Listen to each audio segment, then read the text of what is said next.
एगो और हमर गाना बा खेसारी भैया के साथे कि पीछे कहिए से बाबू पगल आइल बड़ा हो आ देखी छी कोनो सामान लरी आइल बड़ा हो। ऐसे साउंड के बॉक्स से हट जाइए, साउंड के पास पीछे कहिए से बाबू पगल आइल बड़ा हो आ देखी छी कोनो सामान लरी आइल बड़ा हो कि जानो तनी तू फसाइले बोझल में लहर बा पूरा हॉल गर्दा हो जाई राउरा न लहरा सब के साइला जादो के लहर है फसाइले बोझल में कि मिले खातिर चली आई हो खटाल में कि मिले खातिर चली आई हो खटाल में आहो जा जादो जी के माल नया साल में कि खाली चुमा लेके छोड़ दे हम गाल में आहो जा जादो जी के माल नया साल में कि पीछे कहिए से बाबू पगल आइल बड़ो हो किछि कोनो सामान लरी आइल बड़ो हो पीछे कहिए से बाबू पगल आइल बड़ो हो किछि कोनो सामान लरी आइल बड़ो हो कि जानो तनी तू फसाइले बोझल में। एक मिनट हेलो के जरूरत नहीं कि इतना ना लहर रहे कि हाँ ये लोग पानी पानी के व्यवस्था हो जाए लोग खातिर पानी पी ले बेदू कि जानो तनी तू फसाइले बोझल में कि मिले खातिर चली आई हो खटाल में हो जा जादो जी के माल नया साल में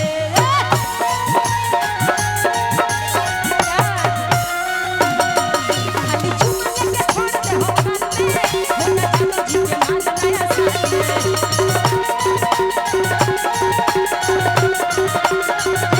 एक मिनट रुक जा एगो हमर सिंगल गाना रहला और की मांगो ताकिस आ गालो देले बमिस आ छुअल चाहत पेटवा रे हेलो आ हई जादू जी के बेटवा रे हेलो हेलो रुको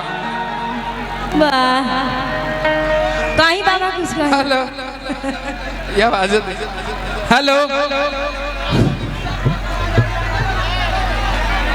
हेलो निशान थोड़ा पीछे हट जाइए, थोड़ा पीछे हट जाइए, थोड़ा पीछे हट जाइए आप लोग। मजे नहीं मार दे इतना बढ़िया बढ़िया जादू जी का गाना होता पूरा हिलोर मारता हम लोग पूरा पीछे घास कर लो पूरा बम्बई के समुंदर का लहर फेल कर ले बोले थोड़ा सा पीछे हट जाइए लोग आई बैठल बोलो लगे देहिए पर चढ़ जाता है बेचारी का गावसी जैसा ही कर गाना जमा था तैसा ही से हिलोर मार लगता है।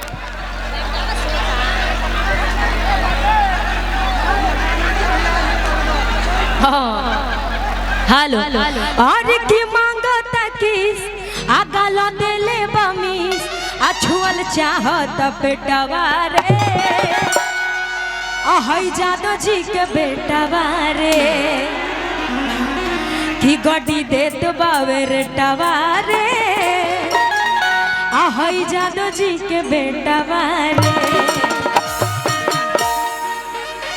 रउआ सबे शांति बनैले रखी तो हम चारी ओर घूम घूम के गाई आ हल्ला करब तो फिर मामला खराब हो जाए तनी साथे ले ली बाबा और की मांगो ताकिस दुनु दुनु छुअल चाहत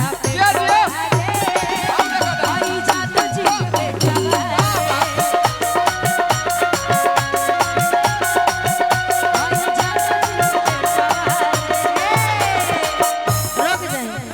भरपूर एनर्जी हुए में बाटे हौ देख ली का देना हुआ के कन्हैया पर चढ़ल बानी कि बॉक्स पर चढ़ल बानी हमरा नहीं खेल जा बांस के चौक पर चढ़ल बा हां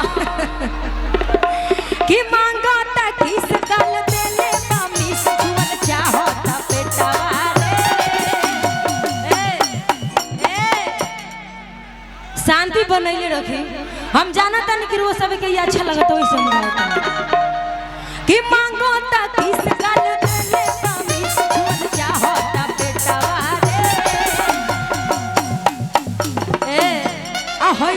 जी के बेटा वाले गाड़ी देत गावे बेटा वाले भाई जादू जी के बेटा वाले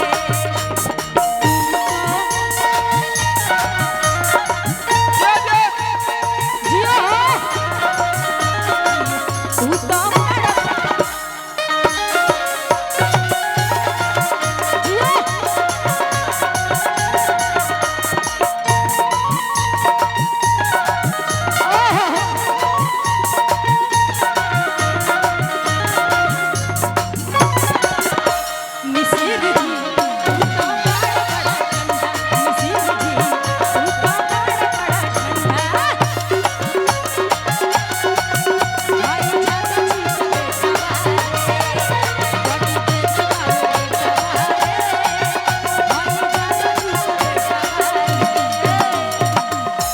कि तुम तो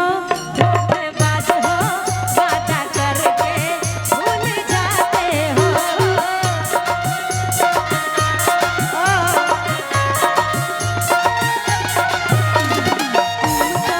धोखेबाज हो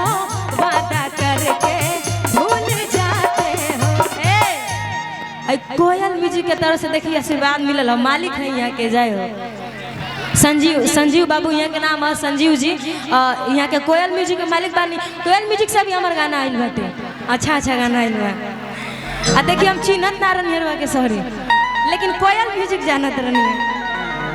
कि तुम तो धोखेबाज हो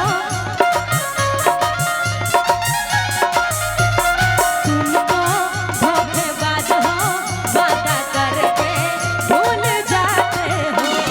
रोज रोज तुम जो सनम ऐसा करोगे, रोज रोज तुम जो सनम ऐसा करोगे, हम तो रूठ जाएंगे तो हाथ मारोगे कहाँ।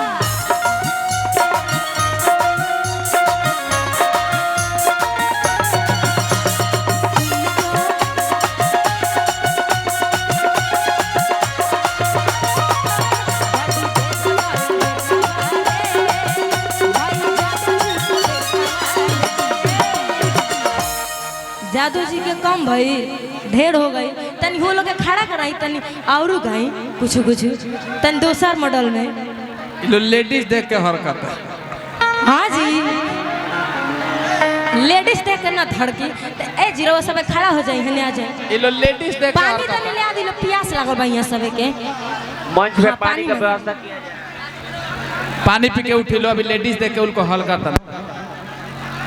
हमने सबके बीच में जहानाबाद से चल के अभिषेक सिंह, देखिए बहुत तेजी जाति के कंपटीशन चला था। अभी के डेट में सबसे ज्यादा भूमिहार वर्ग के गाना गौले वाला अभिषेक सिंह, वो एक बाद प्रस्तुति करी हम और ओकरा बाद टुनटुन जादव के आगमन हुए। रवा सब दिल थाम के बैठे, लेकिन अभी फिलहाल नेहा राज के कार्यक्रम अच्छा लगा था तो जोरदार ताली बजाएं लो, जोरदार ताली बजे बोलो तभी आवड़ी गई। चली तभी नेहा राज जी के सुनी थोड़ा सा